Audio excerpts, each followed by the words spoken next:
Welcome to the Who, What, Why podcast. I'm your host, Jeff Schechtman. It seems like years ago, but it was just a few weeks ago that we were focused on presidential pardons. Who would get them, how outside the norms they were granted, and was the former president getting cash for pardons? There was a lot of reporting on it at the time, but so much was lost in the cacophony of post-election lies, the problems of the transition, and the Capitol insurrection and impeachment. My guest, John Kiriakou, experienced the pardon world up close and personal. What he learned tells us a lot about the process, the former president, and how it reflects some very real aspects of justice or lack thereof. John Kiriakou has been a guest on this program before. He was a 15-year CIA veteran where he rose through the ranks to the very highest levels of the agency. He was the first one in the intelligence community to expose the CIA's use of torture. And as a result, he became one of very few Americans ever prosecuted under the Espionage Act. He was considered a whistleblower and served 23 months in federal prison. He is the author of 3 books, his most recent, Doing Time Like a Spy. It is my pleasure to welcome John Kiriakou back to the Who, What, Why podcast. John, thanks so much for joining us. Thanks very much for having me. It's a pleasure. Well, it's great to have you here, and I want to talk about the intelligence community and the new administration. But first, I want to talk about pardons and a process that you wound up in the center of, including mentioned in a story about pardons in the New York Times. Talk first about how you got into this process this time around as the Trump presidency was winding down. Well, you know, I applied for a pardon during the Obama administration, and I went through the normal channels and was rejected. And then a group of Greek-American businessmen approached then Vice President Biden for me. Biden actually intervened with President Obama and was denied, and I just went on my merry way. I really didn't believe I had any chance of a pardon under Donald Trump when he became president. But then it turned out that the same people who had gone after me were going after him. It was John Brennan, for example, who asked the Justice Department to prosecute me. It was Robert Mueller, who set up the John Kiriakou task force at the FBI. It was Peter Strzok, who put the cuffs on me. It was the same group of people. And so I thought, well, maybe I actually have a shot. So I started soliciting support. Alan Dershowitz, Rand Paul, Tucker Carlson, but it wasn't good enough.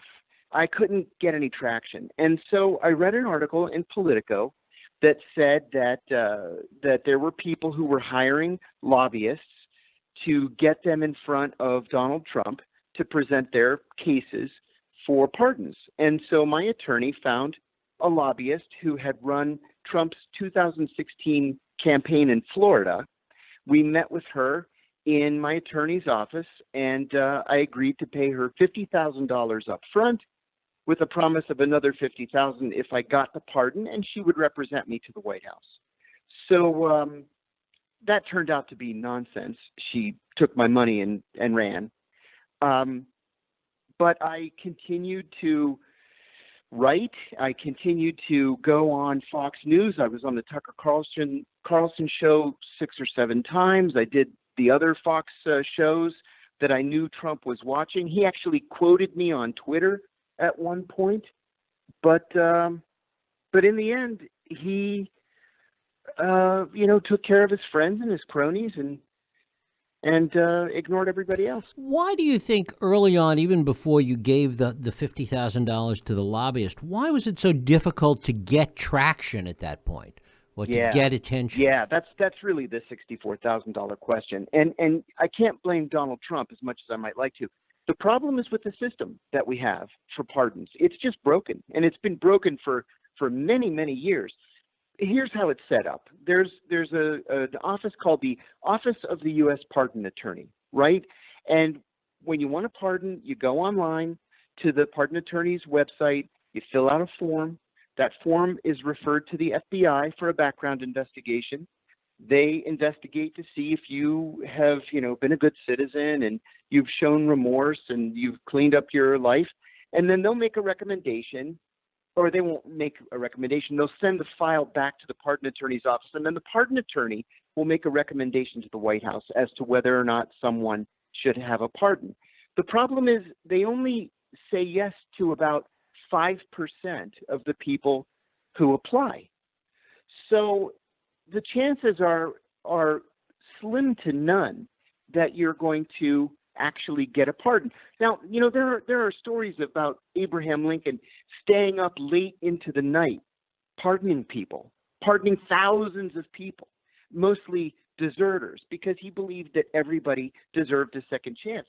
But, going back to President Johnson, presidents just don't pardon many people. Now, what was different about Trump was he didn't pay any attention at all to the office of the U.S. Pardon Attorney. He only pardoned people who had an in, people who could get to Jared Kushner, for example, or people who were friendly with Kanye West and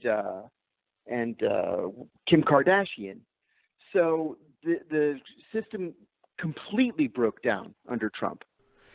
How much of the system under Trump, as you came to understand it, how much of it was money-based? How much of it was based on what people gave either to him or to the campaign or the inaugural committee or whatever? It was my belief, my experience, that it was almost entirely money-based. I was told, look, you can give this woman $50,000 and roll the dice. But if you really want a pardon, you've got to talk to Corey Lewandowski, who was the Trump campaign manager. For $1 million, he can guarantee the pardon. Or you can talk to, one of the attorneys, Pat Cipollone, for example. That's going to be $1 million, but you're guaranteed the pardon. And then you read about, the son of Conrad Black and all of these movers and shakers, Jared Kushner's father, who was convicted of a multitude of felonies. It was all about the money, and it was all about contacts with the White House. Dinesh D'Souza, the conservative writer, he spent $1 million on his pardon, and what it was. And I spoke with a person close to him when I was planning, for my own pardon application. He just simply wrote a check. He just wrote a check for $1 million, and then he got a pardon. Simple as that. So it was really all about the money. Where did the money go? Well, the New York Times, when they interviewed me, really, really wanted me to say that the money went to Donald Trump. And I never saw any evidence that the money had gone to Trump. I think that because of the crooked, broken down system that we have, the money went into the pockets of these lobbyists and lawyers. There was a terrific piece about 6 months ago in the New York Times about Rudy Giuliani's fourth divorce.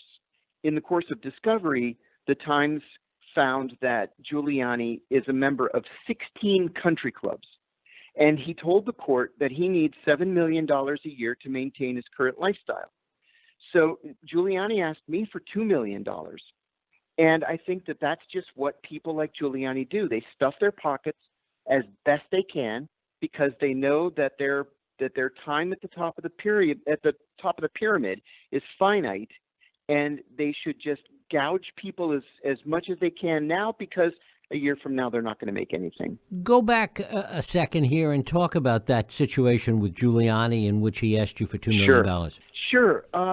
Back at the start of the COVID pandemic, a good friend of mine who's quite wealthy commissioned the manufacture of 500 million KN95 masks. And he asked me if I was interested in making some money and helping him sell these masks. He would give me 10 cents per mask. This is a lot of money we're talking about. So we approached the Pentagon, and they said they would be interested in buying 150 million masks. But for whatever reason, the contract was jammed up in the procurement process. So my friend called me and said, we need somebody big. We need a mover, a shaker, to get this thing loose in the Pentagon so we can get our money. Do you know Rudy Giuliani? And I said, I don't know Rudy Giuliani, but I know how to get to Giuliani. I said, I know Bernie Kerik, who used to be the New York police commissioner and went to prison on corruption charges. So I called Bernie, and I told him I needed to get in touch with Giuliani. Kerik said that he wanted a cut. I said, no problem. There's plenty of money to go around for everybody. He put me in touch with Giuliani's people. So I talked to a business partner of Giuliani's, and I told him what we needed, and he said, well, Giuliani will do the meeting at the Pentagon for $1 million. I said, fine, we have the $1 million. We'll give it to him. And the guy says, well, we're going to be in Washington on July 1st. Let's all get together in Washington and we can do it then. I said, great. So we meet at the Trump Hotel on the afternoon of July 1st. Giuliani did a lot of drinking, which I have come to learn is the norm for him. And during a brief lull in the conversation, I said, well, since we're sitting here and it looks like we've exhausted the topic of the masks, I'd like to bring up the issue of a presidential pardon. As soon as I said that, Giuliani stood up and said, I got to hit the head. And he walked to the men's room.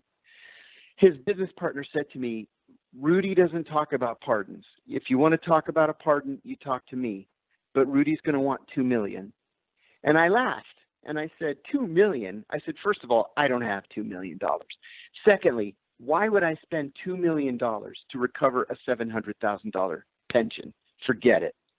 And then that was the end of it. Now, a couple of days later, my business partner went to the Pentagon with Rudy and his business partner. As they were walking up the steps to the Pentagon, Giuliani stopped and said, I don't want $1 million, I want $2 million. And my friend said, wait a minute, we have an agreement. You said you'd do this meeting for $1 million. He said, I changed my mind, I want $2 million. And my friend told him, forget it. And Giuliani went back and sat in the car. And we never sold the mask. Talk about why the pardon was important to you. Well, for 3 reasons. Number one, it's the principle of the thing. I really, in my heart, do not believe that I did anything wrong. I believe that I was targeted because I blew the whistle on the CIA's torture program. The man who wrote the law that I was convicted of violating wrote a letter to President Obama saying that I should never have been charged with a crime in the first place. Vice President Biden, at the time, when he was still a senator, wrote an op-ed in the Christian Science Monitor saying that the law that I was convicted of violating was unconstitutional on its face and should never have been passed into law. So, number one, as I said, it's the principle of the thing. Number two, when I was convicted, my pension was confiscated. I had a total of 20 years of proud government service between the CIA and the Senate Foreign Relations Committee. I had $700,000 in that pension, and if I don't get it back, I'm going to have to work until the day I die. And number three, I would really like to have my gun rights reinstated. Not that I'm a gun nut. I'm not. I only owned a gun for about 10 years, but I would take it to the rage, and I was good enough to be a competitive shooter. And I kind of miss doing that. I'd like to have my gun back. So those are the 3 reasons why I want that pardon. Talk a little bit about the woman that you gave the $50,000 to, and that there was no recourse that you had to get it back. But there is a recourse. So this was as I said earlier, the woman who had run the Florida campaign for Trump in 2016. They won every county in Florida but one. So I thought, well, she's a big deal. She's well placed.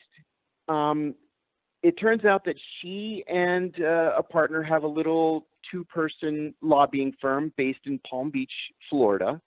She ran Laura Loomer's campaign for Congress. Laura Loomer, the complete wackadoo troublemaker, bomb thrower from the Republican far right.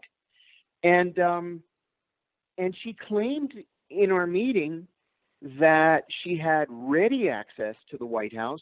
She pulled out her cell phone and showed me Donald Trump's cell phone number, said that Trump called her in the middle of the night for advice or to chat or whatever. She claimed a close personal relationship with Kellyanne Conway and with Sarah Huckabee Sanders. She said that she had a good professional relationship with Kushner and that she could do this. It turned out that she did not have ready access to the president. She had no relationship with Kushner. Kellyanne Conway resigned from the White House.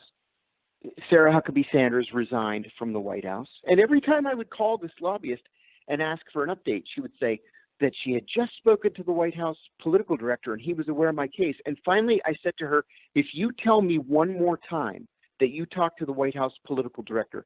So help me God, I'm going to flip out because I don't even know who the White House political director is. And whoever he is, it's not up to him to decide who gets pardoned. I said, you need to go to the president. You told me you knew the president, and I want you to go to him. Well, I think that I can recoup at least some of this money because when the New York Times interviewed her for the story, she specifically said that she did not lobby on my behalf, that she, and these were her exact words, that she tried to connect the dots for the people at the White House to understand my case. Well, that's not what I hired her to do. I hired her to lobby. And so I spoke with my attorney about it, and he said that her quote in the New York Times was an admission that she didn't do what she was paid to do. And so I'm going to file a nice little civil suit. Are you surprised that all the appearances on Fox, on Tucker Carlson's show, etc., didn't have the desired effect? Yes, I am, frankly. You know, Fox is kind of enemy territory for me. I don't watch Fox. I generally don't like the anchors on Fox. I will say that on my issue, Tucker Carlson was absolutely fantastic. The guy is great on Julian Assange. He's great on Ed Snowden. He's great on Chelsea Manning. He became a friend to me, where he would call me just to check in and see how things were going and you know, ask if there was anything that he could do. So I never said no to Tucker Carlson. I knew that every time I'd go on that show, he would give me a fair shake. And I also knew that the president watched it. And I knew that for two reasons. As I said a few minutes ago, I went on once where the president quoted me on Twitter by name. And then I went on and talked about my case. And this is why I thought I was actually going to get the pardon. I talked about my case, and then a day later, I got a call from my attorney. And my attorney said that the president had been watching, that he called Kushner and said, there's this guy on Fox News right now, and you need to talk to him. So Kushner watched my clip. He called his attorney, Abby Lowell. Abby Lowell called my attorney. And 4 days later, I was meeting with Jared Kushner in Abby Lowell's office. And Kushner said, what exactly do you want? I said, I want a presidential pardon. And I laid it on thick. I said, Barack Obama ruined my life, and the only person who can give it back to me is your father-in-law. So he told me to write him a one-page memo. 3/4 of the page, he wanted me to tell my story, and the bottom 1/4 of the page, he wanted me to say how a pardon helped Donald Trump get reelected. So my attorney wrote this one-pager. We sent it to Kushner, and I never heard from him again. What do you think went wrong with that? What short-circuited that? I'm a third-generation Democrat. I've written more than 400 op-eds over the course of my lifetime, most of which criticize the Republican Party, and I think it caught up with me. Talk a little bit about what else might have, besides your own case. Were you surprised by any of the pardons or lack of pardons for people like Snowden, Assange, etc.? Well, what Tucker Carlson told me was in that final day of the Trump administration, Mitch McConnell called the president and said, if you pardon these national security people, and really what he meant was Julian Assange and Ed Snowden. He said, I can't guarantee your safety in a Senate impeachment trial. And Tucker said that's what did it. That's what scared Trump away. That he thought that the Republicans in the Senate would turn on him. What do you think would have happened? I think that that Republicans in the Senate, I think that longtime professionals in the intelligence community would have been really, really angry for a week, and then they would have moved on. I don't think it would have been any big deal. Look, the head of NSA came out and said that everything Ed Snowden said was true and that there was no damage to the national security. Julian Assange already has won his extradition case, at least at the basic level. It's an appeal now in the UK. He may not make it here anyway. And besides, even if he does the Justice Department really want to take on journalism in the federal courts? So I think that this would have been a short-lived kerfuffle if he had pardoned Julian Assange and Ed Snowden, or even just, for Julian, just commute his sentence to time served in the UK. You don't even have to pardon him. Just commute him. So I think that the Republicans really seriously overreacted to this, and it wouldn't have been a big deal. Do you expect your situation to continue into maybe the end of the Biden presidency and whatever pardons he may issue at the time? I do. And I'm patient. I'm willing to wait for the end of the Biden presidency. I'll tell you what I have. And what I have makes me optimistic.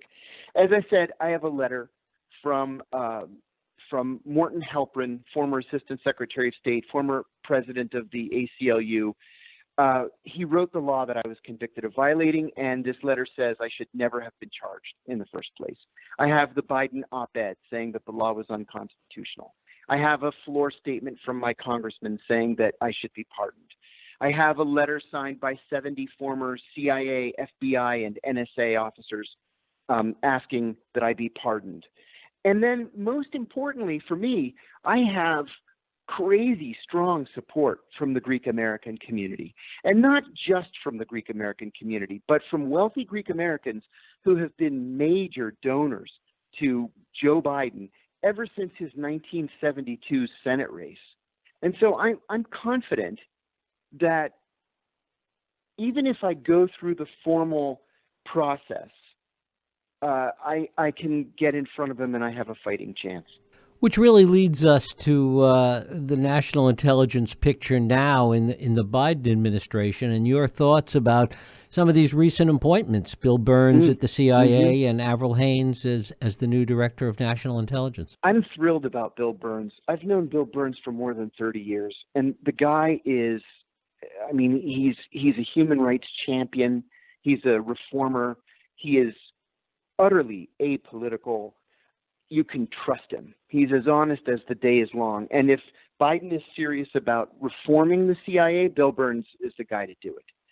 On the other hand, Avril Haynes, I think, was a disastrous choice. Avril Haynes is a protege of John Brennan. She was responsible for giving legal cover for Brennan's kill list when he was the Deputy National Security Advisor, and they would meet every Tuesday morning to come up with a list of people to be killed that week with drones. She was the Deputy Director of the CIA when Brennan ordered CIA officers to hack into the Senate Intelligence Committee's computer system. So, is that really who we want directing all of national intelligence? Someone who doesn't respect either international law or even U.S. law? And then approves of an operation on U.S. soil against Americans? I think that Avril Haynes was a very poor choice. How do you reconcile those two choices in the same administration? I think that Biden was seeking to placate the left with the appointment of Burns, thinking that people on the left would say, okay, finally, an outsider. He's not John Brennan. He's not bloody Gina Haspel. He's somebody we can trust. But then, when it comes down to it, Joe Biden is a neoliberal, hawk, just like every other Democrat in the last two generations. And so people like Avril Haynes and Tony Blinken would be the logical choices by a hawk for these senior positions. What impact do you think they're going to have on morale within the agencies? Well, with Bill Burns, I think Burns is going to be good for morale. I really do. Because inside the agency, there are an awful lot of people who want to shed that stink of a torture program and a secret prison system and illegal international kidnappings called renditions. They want to get away from that. A lot of people do. And most of the CIA officials who were responsible for those horrible illegal programs have retired. They're just about all gone. So now is the time for reform. I think that's going to be a very positive thing. With Avril Haynes, I really don't think she's going to impact morale because she's in a position that's so high up, so senior, and not housed in the building. You know, she's in Washington. The CIA is in McLean, Virginia. Her decisions really don't filter down to the average working person at the CIA. So I really don't think she's going to impact people on a day-to-day basis. The danger with Avril is that she's going to set policy, and we don't yet know really what that policy is going to look like. Is that policy going to be different from George W. Bush's intelligence policy, for example? Because there really wasn't much of a difference between Bush and Obama. What are you going to be watching for in this administration in terms of the intelligence community? Where should we keep focused? Frankly, I think our focus should be twofold. One, we should stay out of these unnecessary foreign military entanglements. Now, the CIA doesn't call those shots. It provides support once the shot has been called. So I was troubled when Biden, on his very first day as president, announced a further deployment to Syria. That was a mistake. So I would watch for that. And the other thing I would watch for is whether or not the FBI is going to switch its focus from domestic terrorism back to international terrorism. Because I don't think that Islamist terrorism is the real threat to the country. And I haven't believed that for a long time. I think that the threat to the country is internal, it's domestic. It's these right-wing extremists and militias, and they've been able to literally get away with murder for many years. That's what we need to be focusing on. And do you think that the recent events at the Capitol on January 6th are going to impact that? I do, because I think a lot of people didn't believe that it was a problem until January 6th. And, people died. And, we've got threats against sitting governors. We have threats against state houses. We have members of Congress talking about, Jews controlling laser beams from space to start forest fires. And we've gone crazy as a country. So we need to nip this in the bud. John Kiriakou, I thank you so much for sharing some time with us. I really appreciate it. My pleasure. Thanks for the invitation. Thank you. And thank you for listening and for joining us here on Radio Who, What, Why.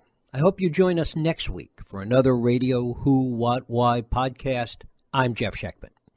If you like this podcast, please feel free to share and help others find it by rating and reviewing it on iTunes. You can also support this podcast and all the work we do by going to whowhatwhy.org/donate.